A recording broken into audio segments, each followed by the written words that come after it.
एक शांत राज्य, सुरक्षित राज्य पिछले 5 वर्षों में नंबर 1 महिला अपराध में बन गया है। 1,09,000 महिला अपराध की घटनाएं पिछले 4 वर्षों में, 33,000 महिलाओं के साथ दुष्कर्म की घटनाएं राजस्थान में, 22% देश की महिला दुष्कर्म की घटनाएं राजस्थान में। ये अपने आप में राजस्थान को नंबर 1 महिला अपराध में बनाता है और कुल मिलाकर लगभग 10 लाख से ज्यादा आपराधिक घटनाओं को रजिस्टर किया गया।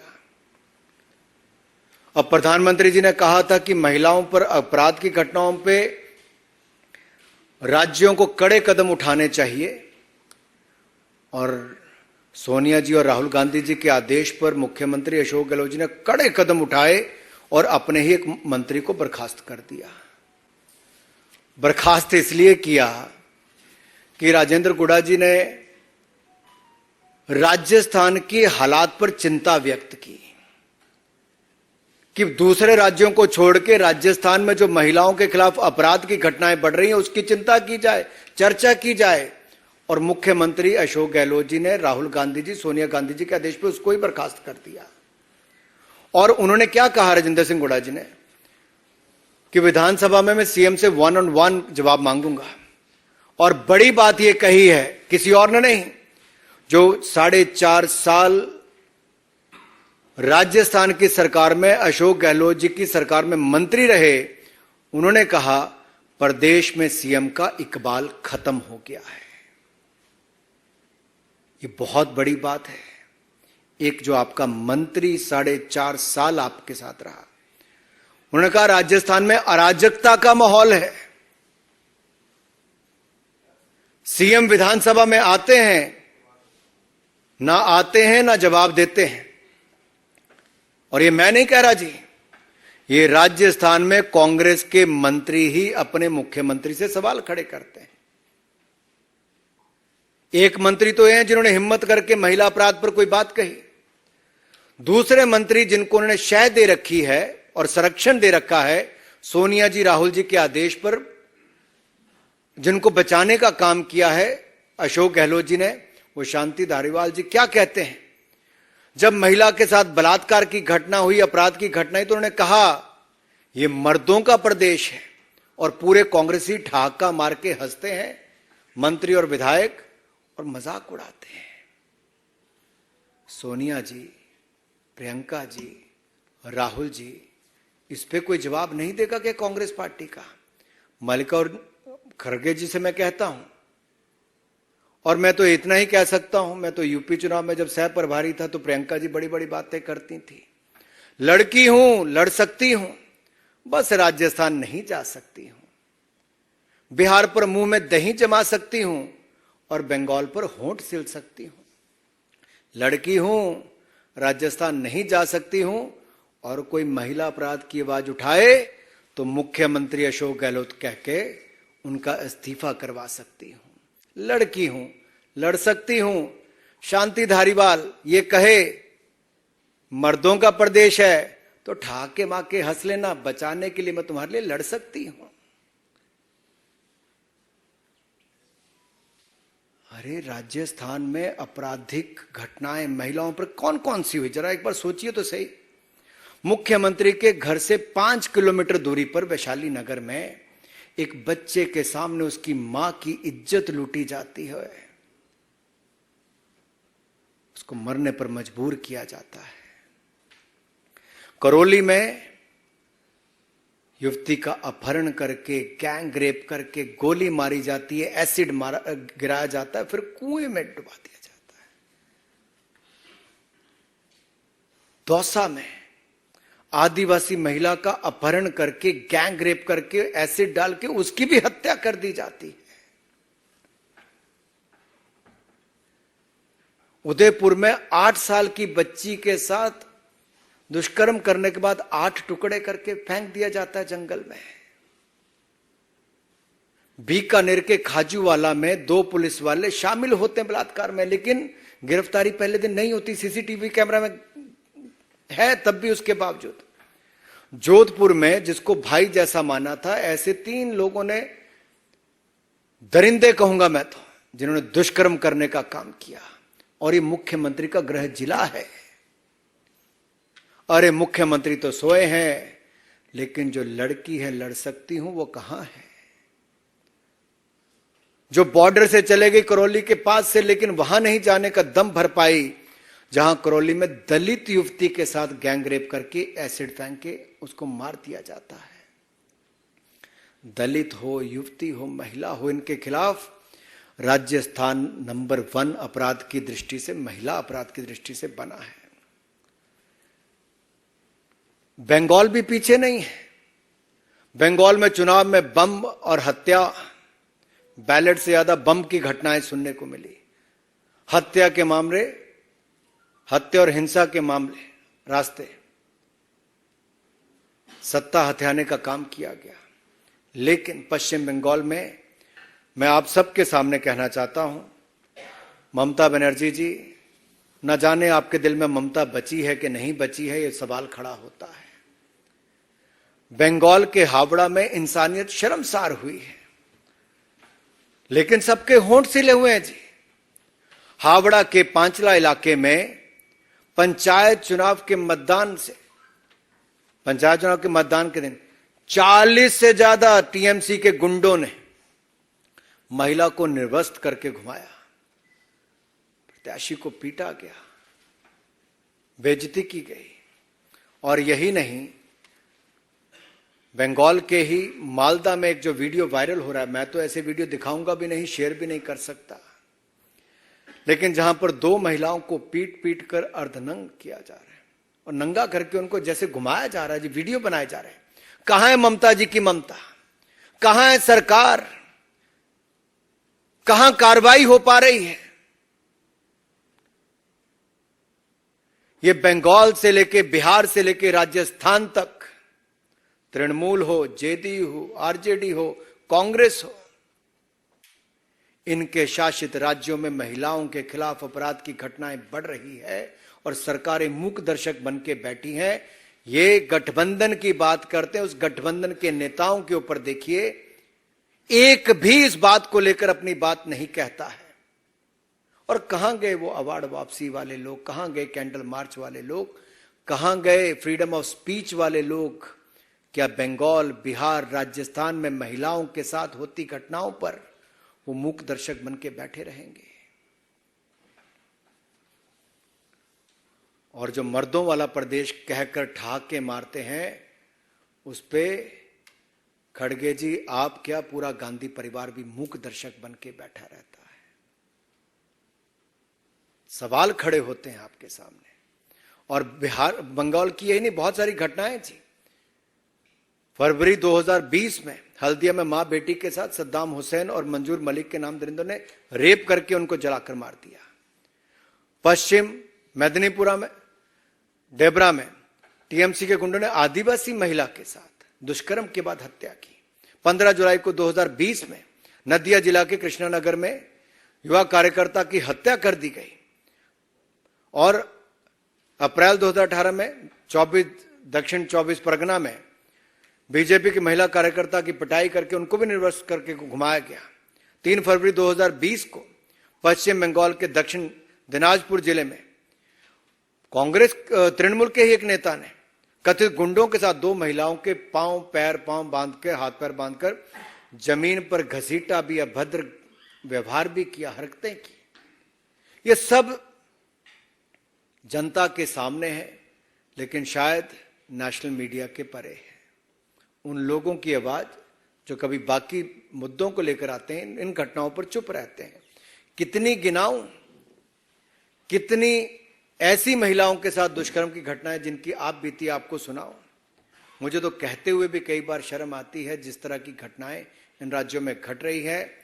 लेकिन जो राज्य बंगाल कभी भारत के लिए ऐसे नेताओं के योगदान के लिए जाना जाता था, जिनका बहुत बड़ा योगदान आजादी से पहले, आजादी के बाद भी रहा, आज वो बंगाल शर्मसार हो रहा है ममता जी के राज में। अपराध, आतंक और महिला अपराध की घटनाओं को बहुत बल मिल रहा है और संरक्षण मिल रहा है।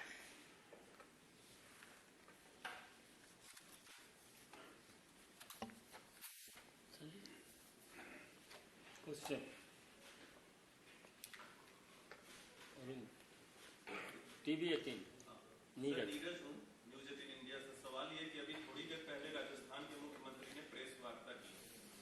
प्रधानमंत्री नरेंद्र मोदी ने भी राजस्थान का जिक्र किया था अपने बयान में।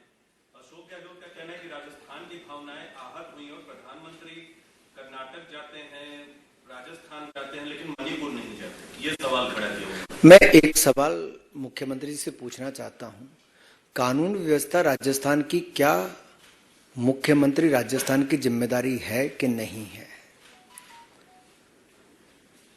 क्या जब उनका अपना चहेता मंत्री कहता है महिला अपराध पर, अत्याचार पर, दुष्कर्म पर कि मर्दों का प्रदेश है, तो उसमें अशोक गहलोत शर्मसार होते हैं कि नहीं होते हैं?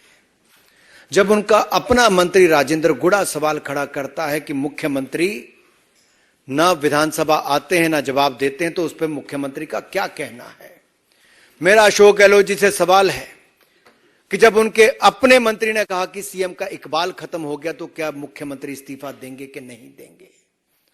जब उनके अपने जिले में, गृह जिले में हत्या कर दी जाती है, जला दिया जाता है, और उनके अपने मुख्यमंत्री निवास जयपुर से 5 किलोमीटर की दूरी पर वैशाली नगर में महिला के साथ दुष्कर्म करके उसको मरने पर मजबूर कर दिया जाता है, और एक घटना में एक पति के सामने उसकी पत्नी के साथ बलात्कार करके उसको मारने दिया जाता है, तो इस पे अशोक गहलोत शर्मसार होते कि नहीं होते मुझे नहीं पता। लेकिन मेरा सवाल कांग्रेस के अध्यक्ष खड़गे जी और गांधी परिवार के इन सभी नेताओं से है कि राजस्थान की जिम्मेदारी क्या भूल गए हैं?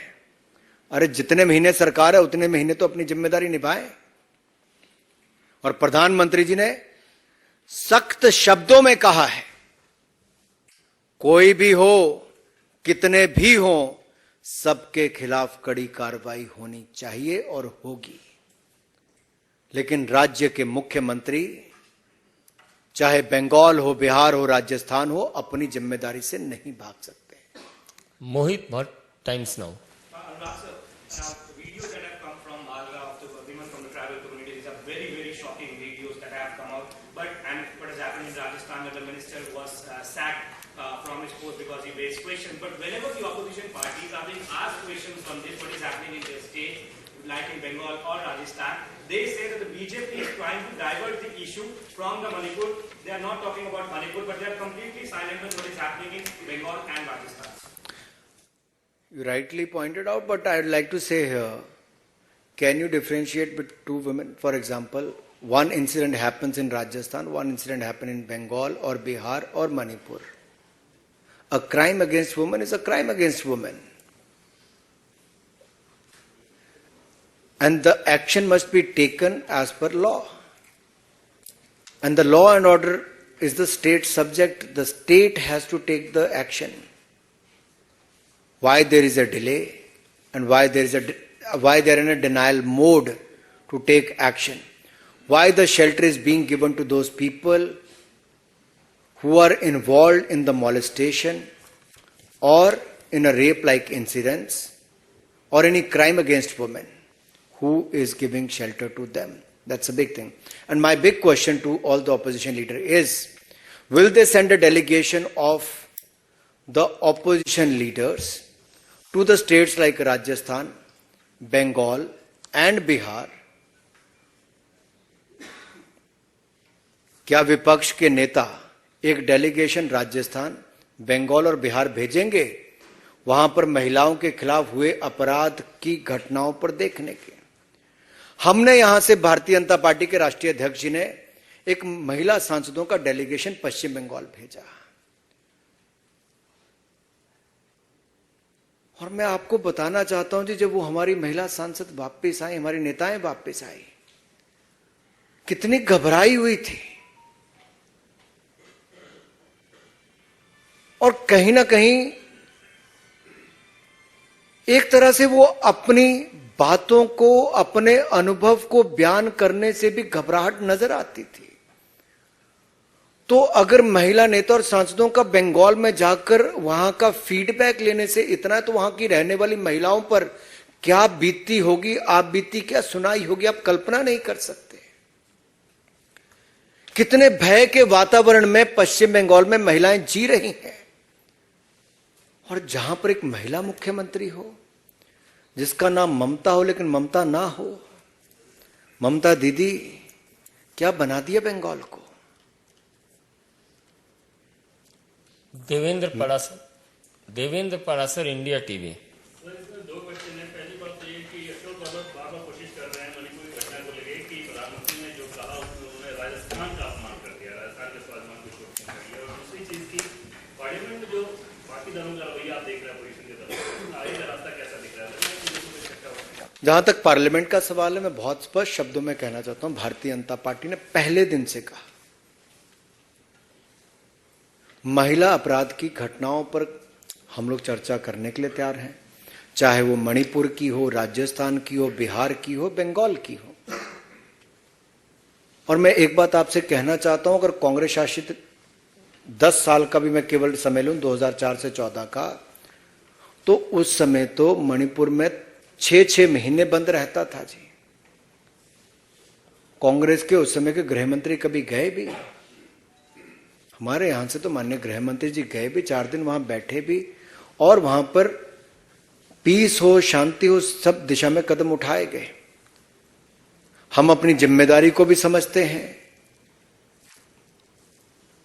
हम सही कदम भी उठा रहे हैं, और हम चर्चा भी सदन में करवाने के लिए बिल्कुल तैयार हैं।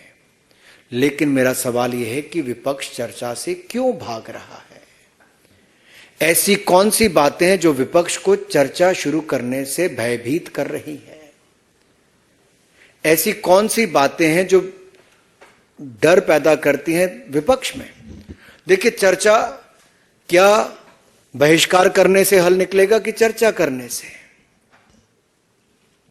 चर्चा करें, हर विषय को उठाएं।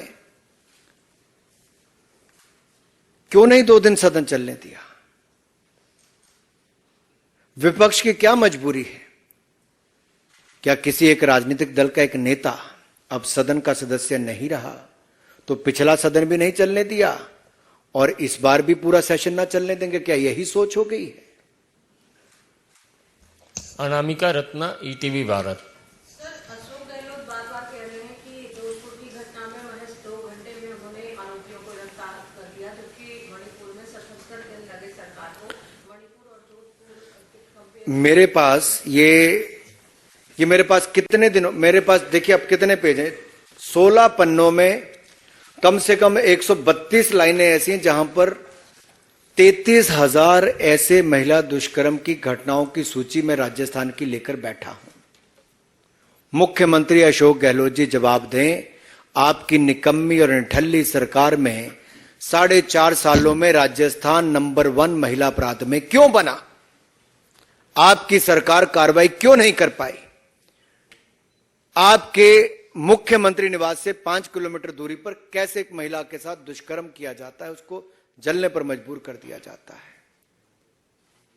आपके पुलिस के लोग रेप में इन्वॉल्व होते हैं और आप लोग गिरफ्तारी के लिए पहले दिन मना कर लेते हैं, जबकि सीसीटीवी कैमरा की फुटेज है। टुकड़े 8 साल की बच्ची के 8-8 कर दिए जाते हैं, आपकी सरकार निठल्ली होकर बैठी रहती है। आपकी विधायक दिव्या मदरेना जी, वो कहती मैं पुलिस सुरक्षा में सुरक्षित महसूस नहीं करती हूं। आपके मंत्री राजेंद्र जी कहते हैं कि मुख्यमंत्री का बाल खत्म हो चुका है, सरकार का इकबाल खत्म हो चुका है। ये छोटी घटनाएं नहीं है जी। आप उसका जवाब दिए बिना आप दूसरे पर ठीकरा फोड़ने का काम करते हैं। कुमार गौरव। महिला अपराध है, किसी भी राज्य में हो। इसलिए हमने कहा कि कहीं पर भी हो, मणिपुर के मुख्यमंत्री ने सामने आके कहा है कि कड़ी कार्रवाई की गई, लोगों को गिरफ्तार किया गया, और ये आप सभी चैनल्स ने दिखाया है। गिरफ्तारियां हुई है, जांच चल रही है, उचित कदम उठाए जा रहे हैं और आगे भी उठाएंगे। कोई भी दोषी होगा उसको नहीं छोड़ा जाएगा, कितने भी होंगे नहीं छोड़ा जाएगा। लेकिन ये बात राजस्थान, बंगाल और बिहार के मुख्यमंत्री से नहीं आई है। कुमार गौरव, न्यूज 24। लालू जी और नीतीश जी की सरकार है, वहाँ उनकी पार्टियों में बिहार में भी महिलाओं के साथ जो अपराध हो रहा है उसकी तस्वीर सोशल मीडिया पे वायरल है। साथ ही अपराधियों के मंसूबे भी बढ़े हुए हैं। कल बिहार में ही बॉडीगार्ड सहित एक बड़े आदमी की हत्या कर दी गई। देखिए, मैं तो इतना ही कहूंगा, ये सब आपके सामने है और इस सब पे ही चर्चा बिहार में भी हो। अब बिहार में जब कोई चर्चा करता है, कोई आंदोलन करता है, तो भारतीय जनता पार्टी के एक वरिष्ठ नेता को भी लाठी मार मार के मार दिया जाता है। बिहार का जंगल राज रिटर्न्स ये हो चुका है और इसलिए मैंने कहा कि नारी अस्मिता बिहार में तार तार है। नीतीश तेजस्वी के चश्मे से बिहार में बहार ही बहार है। और जहां तक बंगाल की आपने बात की, मैं इतना ही कहूंगा, ममता निर्ममता का प्रतीक है। यामीन, ANI। सर, माधव एक्सीडेंट पे शशि पंजा हैं जो TFC के लीडर हैं, उनका कहना है कि ये दोनों औरतें कुछ चोरी कर रही थी, जिसके बाद भीड़ ने इनको मारा है और ऐसी चीज की और इसका जो जांच है वो हो रही है। देखिए, यही आप सबके सामने एक चीजें आ रही हैं। अगर बंगाल में महिलाओं के कपड़े फाड़ के उनको घुमाया जाता है तो उसको कोई और रूप देने का प्रयास किया जाता है। बिहार में यही होता है तो उसको कोई और रूप देने का प्रयास किया जाता है। और अगर राजस्थान में महिलाओं के साथ दुष्कर्म करके हत्या कर दी जाती तो उसको भी छिपाने का प्रयास किया जाता है। लेकिन किसी एक राज्य में और ऐसी घटना घटती है तो उसको केंद्र बिंदु बनाकर क्या महिला महिला में भी अंतर निकालते हैं। तो मुझे दुख की बात यह है, शशि पंजा जी ने अगर ये कहा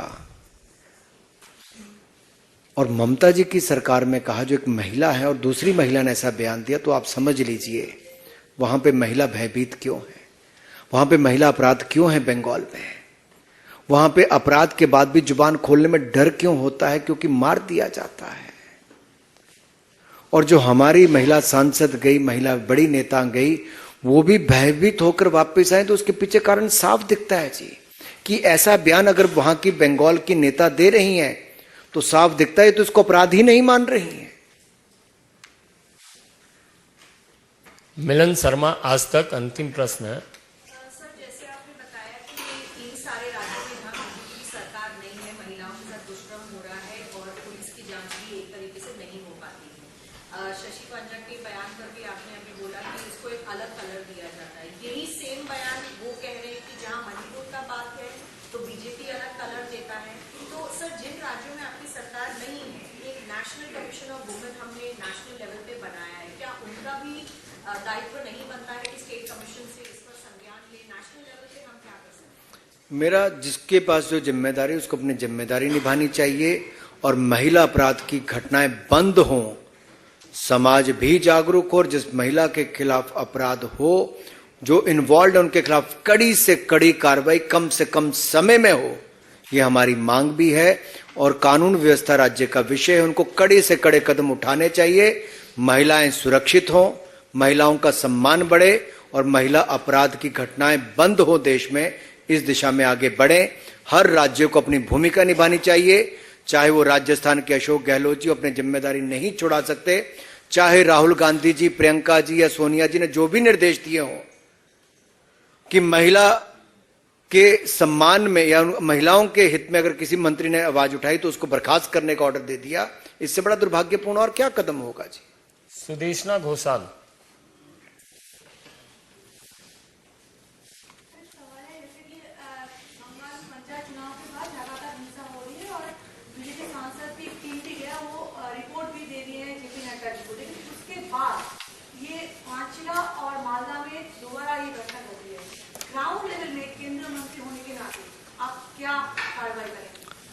देखिए, कार्रवाई करने की जिम्मेदारी राज्य सरकार की है, चुनी हुई सरकार की है।